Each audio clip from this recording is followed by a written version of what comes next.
Credit card debt can be a brutal trap, especially for the younger generations. I have a few tips that will help you reduce your cost and help you not fall into the trap in the first place.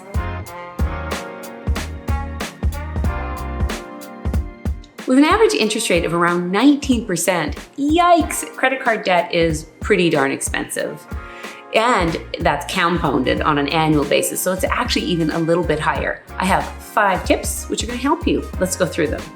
Number 1, live within your means. I understand that this sucks sometimes, but the solution to wanting to have a larger income or more ability to spend is to raise your income up by asking for that job promotion, and if at first you don't succeed, try again, or increasing your income by getting a higher skill set. Number 2, make a monthly budget and stick to it. Don't forget to budget in fun money. Life is supposed to be enjoyed, and it's all about balance. This way, when you're spending consciously. Number 3, reduce your credit card limit. It's like having a box of cookies sitting on your desk when you're trying to go on a diet. Just get rid of the box of cookies, reduce that credit card limit. You're going to be reducing the temptation to spend beyond your means.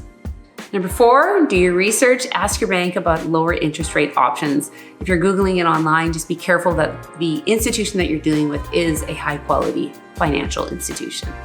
Number 5, credit card debt should be used for short-term loans. For longer-term loans, you want to go and talk to your bank. The interest rate will be much lower and more favorable terms.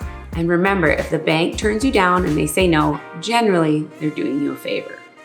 For wealthy individuals who have children and grandchildren in their life, and those children are entering the world of spending, introduce them to your wealth advisor. We can help them formulate a plan, formulate a budget, and keep them on track. And we can introduce them to the right credit specialist to help them.